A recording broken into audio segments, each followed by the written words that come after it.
Hello and welcome to the EU Science Navigator, which is my take on EU research and innovation policies and activities.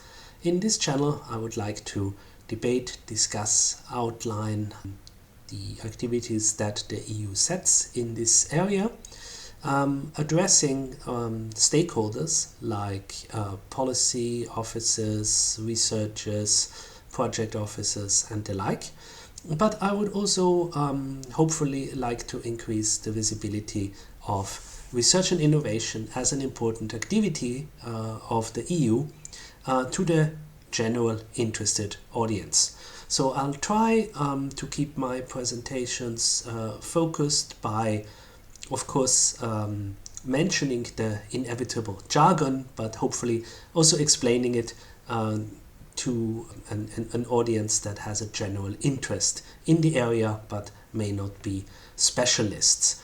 So myself, I have different angles that in my career so far I have explored concerning EU research and innovation activities. I started writing my thesis on FP6 in the early 2000s. That was the sixth framework for research and innovation, so that was a couple of years ago. I then worked in project management, project development, project implementation, all EU research projects, and had the opportunity also 6 years to work in Brussels on the policy side of research and innovation. Since 2018, I'm back in my hometown, Vienna, Austria, working part-time employed, but also part-time as a self-employed expert on EU research and innovation. So when I have just now basically thought about, well, what could I talk about in this channel? In 2025, for the first episode, I would like to focus on the so-called 10th framework of research and innovation, which doesn't really exist yet. It's supposed to start in 2028, replacing the current program for research funding called Horizon Europe. But preparations have already started, and 2025 I think will be a key year in the design of this new research program. I don't really want to focus a lot on the content of this research program, so what kind of topics will get funded, what kind of instruments will be taken over from the current program, which ones might be changed, which ones may be abolished, but rather I'd like to focus on the aspect of the funding, of the budget. If you look at different papers and documents out there, most stakeholders agree that we do need a significant increase in EU research and innovation funding. Just to give you the comparison, currently in this Horizon Europe program, we are spending over a period of 7 years 95 billion euros on funding, mostly grants to help researchers research there. But in the new program, a lot of stakeholders have asked for 220 billion. Stakeholders like EU research and innovation organizations, LERU, EUA, but also an independent expert report, the so-called HITER expert group, and most famously probably the Draghi report. What these stakeholders are less clear on is where exactly should this money come from. And that, of course, risks that it's being seen a little bit as unrealistic. If you say, well, I want 200 billion, but you can't really say where the money is supposed to come from. So in this video, I would like to, first of all, provide an introduction on how the EU budget works, and then also give a realistic path towards finding, in a way, these 200 billion in FP10. In order to do so, I have prepared a few PowerPoint slides, and in the rest of this session, I think I'm gonna walk you through them. Voila, it looks like it's actually working. I had to try a couple of times. So, as you can see here, the title slide, budget for FP10, the new program for research and innovation, a path towards 200 billion. So let's jump right into it. Content I have already said. I'm gonna explain a little bit. Here we have a nice little EU jargon, the so-called MFF and the next generation EU. And then basically break down what are the implications for funding as it is now in Horizon Europe, but also what is this path for 200 billion in FP10. So, the MFF as it is now, the Multiannual Financial Framework, is the long-term EU budget. Of course, like everything, it has its basis in the treaties, the Lisbon Treaty to be exact, and it basically provides a 7-year budget. And within these MFF, within these 7 years, you then have annual budgets, which are negotiated within the limits set within the Multi-Annual Financial Framework. So this was first set up in 1988 because I guess one didn't really want EU leaders every year haggling about the budget. So it was decided to have this long-term framework in order to provide stability and also align it with the priorities of the EU for this period. So I think in the last one it was primarily the green and digital transition. In the new MFF, which will start in 2028, these priorities of course also evolve and change. And in the current MFF, we have also seen some tweaks through a midterm review where some, very little in the overall context, additional money was found for very important topics at the moment. So how is this MFF structured? It has certainly two important components. The first one is called the own resources, and as you can see from this table, 90% of the MFF is made up out of these own resources. So from these 90%, again 70% come from these famous payments from the member states. This is where, we then have the discussion, who pays in more, then gets out, so you have these net payers and so on. But that is, of course, not the only EU revenue. There's also a very small percentage of the VAT that is collected by member states. There are EU customs duties, so the EU itself, of course, is a huge customs area, so goods that come into the EU, they pay customs duties when they enter the EU, and that is part of the budget. And then there are new resources that we are going to talk a little bit more about later. And the first of these new resources is the plastic levy. So it's kind of a fee for non-recycled plastic that the member states pay into the EU budget.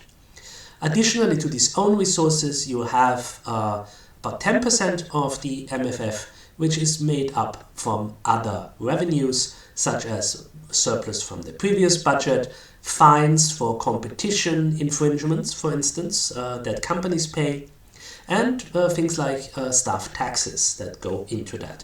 But it's a relatively small amount compared to their own resources. The decision-making process. So the proposal for the budget is, like almost all EU legislation, initiated by the European Commission and is then adopted by the Council, and here it's one of these areas where unanimity is still required, which make it quite difficult to find consensus. And additionally, the European Parliament has to give its consent to the budget. Then, of course, the implementation, as usual, most of the money goes back in one way or form to the member states through, for instance, agricultural subsidies and the like. We'll say a little bit more about that later. So indeed, those are the spending areas in which the EU funding, the MFF funding, is spent. And you can see here these 7 areas, and I have marked here in red where Horizon Europe, the current Framework Program for Research is funded. It's funded under the heading of Single Market, Innovation and Digital. But then, of course, there are 6 others: cohesion, resilience and values. So, regional funding comes from there. Natural resources and environment, which is to a large extent made out of the Common Agricultural Policy. This is the famous subsidies for farmers. Migration and border management, security and defense. The new European Defense Fund comes in here. Neighborhood and the world, humanitarian aid programs, for instance. And last but not least, public administration. Public administration being, I think, about 8% of overall spending. So here we have indeed then the second aspect of that. So you can see here the Multiannual Financial Framework, the MFF, which when it was set up the last time was a bit over 1,000 billion in 2018 prices. So that is this thing here. But what I'm going to talk now is something new and additional, which is the next generation EU instrument. So we are going to spend some time talking about that, because that never happened before. And as you can see in this nice graphic, it included additional revenue for the EU, bringing the total EU expenditure until from 2021 to 27 to 1,824.3 billion. Now, if you consult some other sources, they will say, well, it's over 2 trillion now. Why is that? Because, of course, since 2018, there has been inflation. So Next Generation EU is something we are going to look at. And here is a slightly different version of this graphic with the current prices, so over 2 trillion. And we can see here in this graphic also in which policy areas the money goes.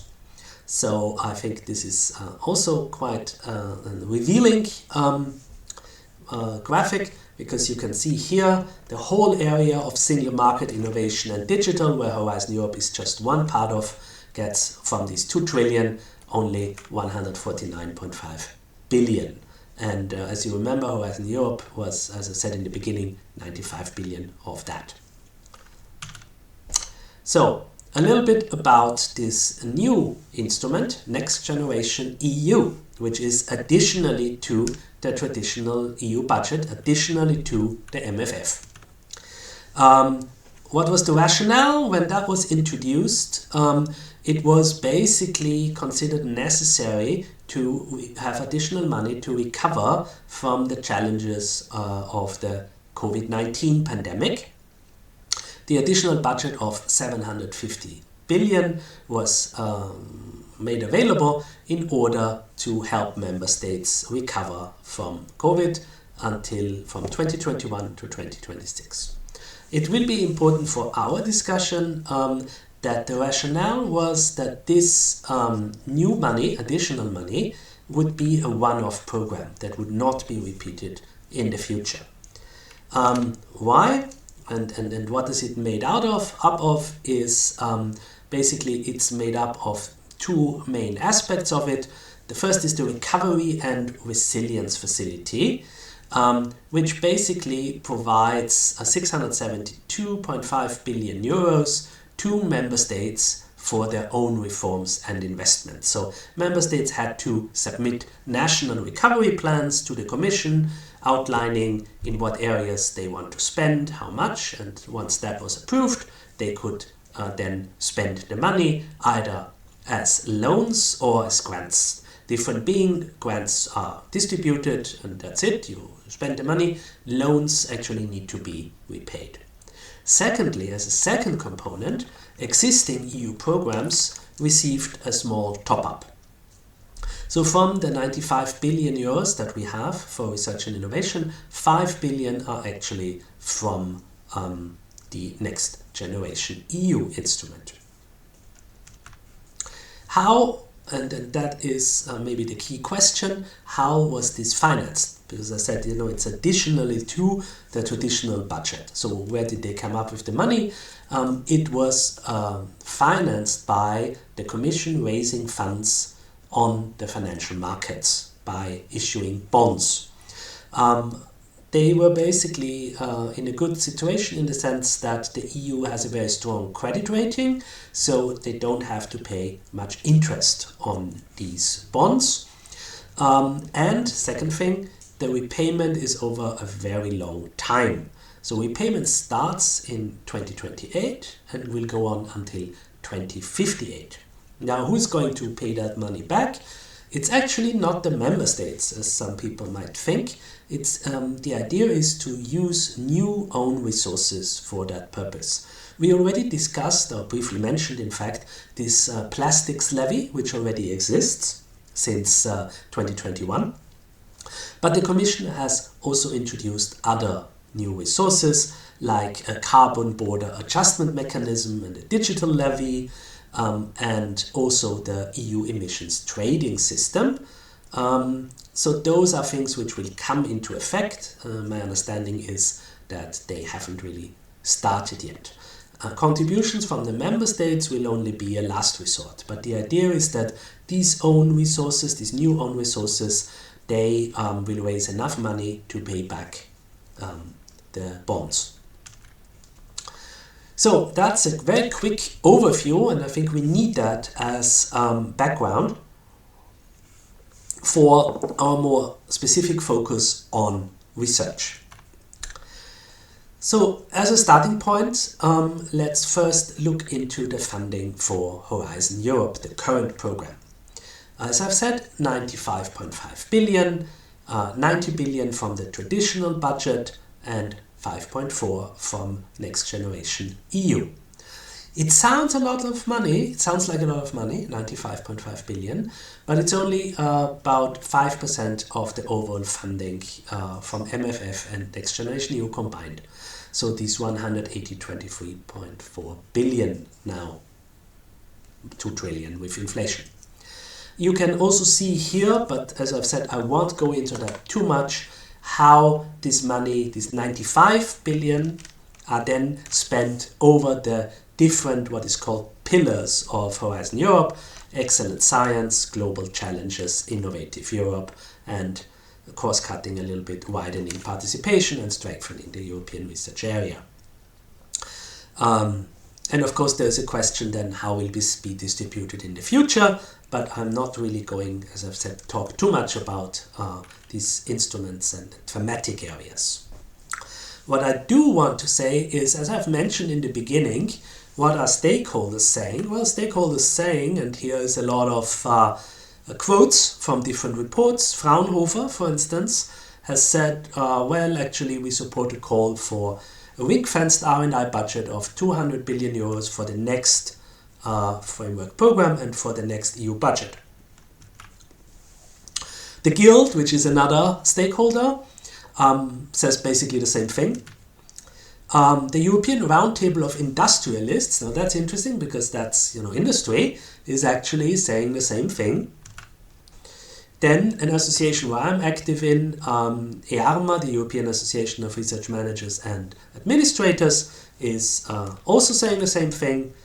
And there was even a campaign by Research Matters, which was actually coordinating a little bit this effort to arrive at, to kind of lobby for 200 billion euros for FP10.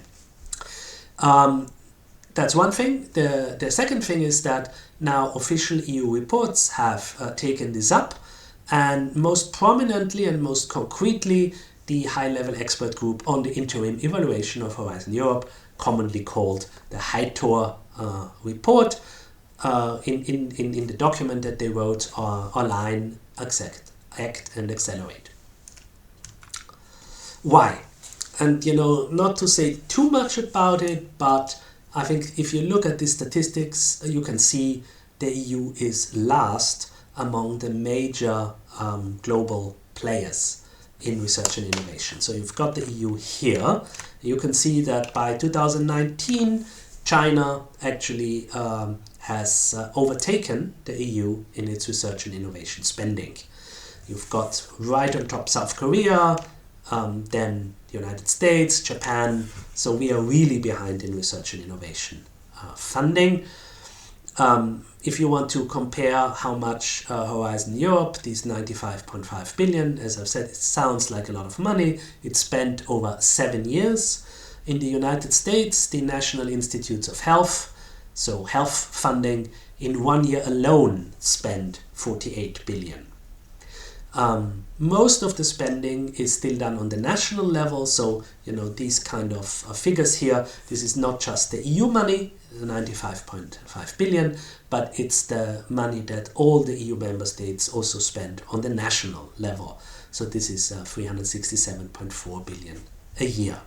And we are still last among the major blocks.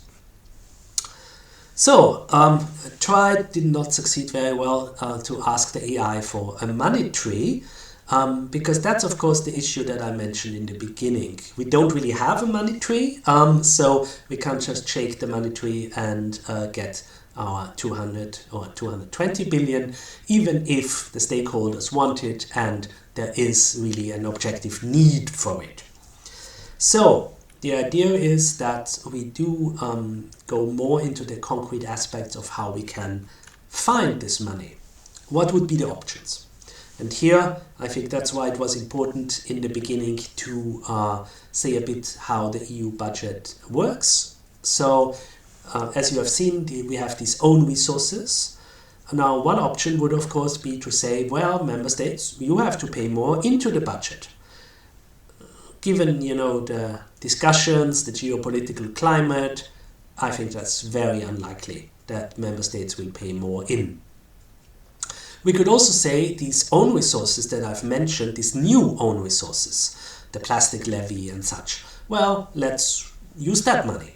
First of all, as we have said, this will be used to pay back already the bonds. And secondly, it's not likely that these new revenue sources will generate enough money to really arrive at 200 billion. Second option would be, well, we say we don't spend more, we just redistribute the resources that we have. So that would mean, for instance, cutting regional funding or cutting agricultural subsidies. Now, if you know a little bit about EU policies, you'd only try once to cut agricultural funding, because then all these angry farmers come to Brussels and burn a lot of things down. So cutting agricultural funding is again quite unlikely. We can talk a lot and have a separate session. It's not my field. What actually goes wrong in agricultural policy, but it is, unfortunately, or whatever position you want to take, it is objectively still a lot of EU spending that goes in there, and it's unlikely, it might be a little bit reduced, but it's unlikely to be reduced to the extent needed. So, I think we are arriving at what would be my interim conclusion, is that this next generation EU instrument, this additional funding that we had, that would be the most likely source for fresh money for research and innovation. But you might also recall that I said that it's a one-off program. So what we would need is a successor to Next Generation EU, which I called here Next Generation EU Plus. What would be the advantages? I've already mentioned that, if we take on an additional lending program, it would mean we could leverage the AAA credit rating, so borrowing is low. As with the first program, repayment is over decades. Repayment is primarily through the EU's own resources, so it's only the member states as a last resort. And it would be well spent because it would reinforce our position as a leader in research and innovation and ensure our competitiveness with the EU, US and China. Obviously, such a next generation EU fund would not only be needed to fund research, but we also need funding for a lot of other priorities such as defense. And of course, this could also be covered by such a fund. So, how we then arrive at 200 billion? The first in the next framework program. The first one is to increase the next traditional budget, the MFF, moderately from 90 billion in the last one to 100 to 105 billion. So that's an 11 or 16% increase, well doable. I mean, that basically covers inflation. Doesn't mean that we have a lot more to spend, but it would give us a moderate increase. So that we can do with the traditional budget resources. But secondly, we then fund another 100 to 105 billion through a new next generation EU program. So through borrowing on the financial markets. So basically there would be a 50-50 split between next generation EU and traditional MFF funding. And if you get these 100, 105 through the traditional resources and 100, 105 billion through this next generation EU, you have your 200 billion. So here in this table, I've tried to compare current funding in Horizon Europe and the proposed new funding in FP10. So we'll see here the Multiannual Financial Framework, currently 90, Next Generation EU, currently 5, makes 95. And in the future, Multiannual Financial Framework, 100 to 105, Next Generation EU plus, successor, 100 to 105, 200 to 210. So, question that may arise, why I'm even doing this video, is this not a no-brainer? Who could be against this? Technically, I think there are very, very few arguments. But politically, this is far from assured. We can expect opposition from, I would say, primarily two factions in the European Parliament, but also, more importantly, maybe at the national level. First of all, what could be called, although I don't like the term, neoliberal factions, which say, well, any kind of debt is bad. We don't want it because it's debt on the EU level, and that's not something that we like because we don't like debt. So the main faction that I've heard that from would be the German FDP, which is a very small but currently still in government neoliberal party.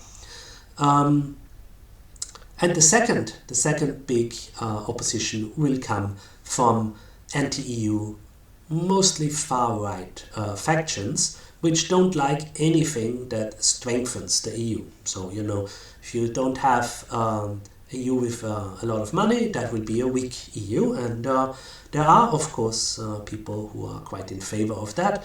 And since I come from Austria, it was interesting that our own FPÖ, Freedom Party, is actually already taking that up. I have just read the other day, it's also part of the ongoing coalition agreement negotiations. They call it a debt union, right? And they don't want that.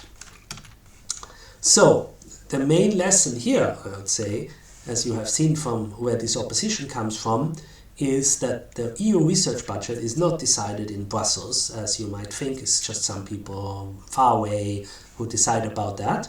It's decided in all of our member states by the heads of state and government and the finance ministers. And those are the people that we need to lobby. So I would say the call to action should be lobby often, lobby early, and lobby nationally.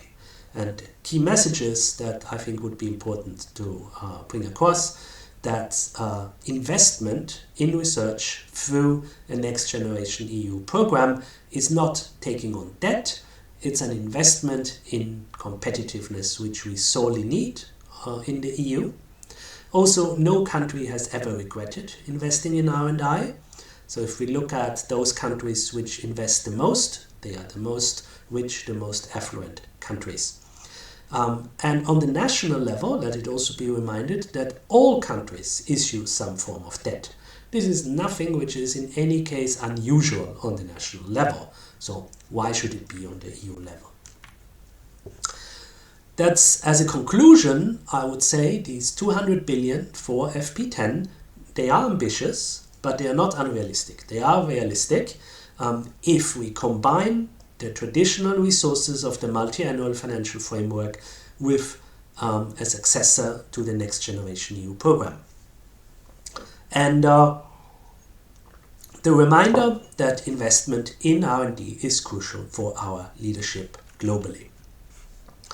Last but not least, and I will try also to put these in the YouTube description, those are the sources that I have used for the figures and the arguments. So thank you very much for your attention, and I'd be happy to stay in touch on LinkedIn or on YouTube. So of course I would be happy for your subscription on my new channel. I hope to bring out these videos maybe once a month or so. I offer, as in my self-employed capacity, expertise and training on EU research policy, but also neighboring policy areas such as digitalization. I'm also a specialist in open science policies and in Horizon Europe proposal development. So thank you very much for your attention, and I hope you have enjoyed this first edition of the Science Navigator. With that, I'll probably transition back and wish you all a very good day and hope to see you again on the channel.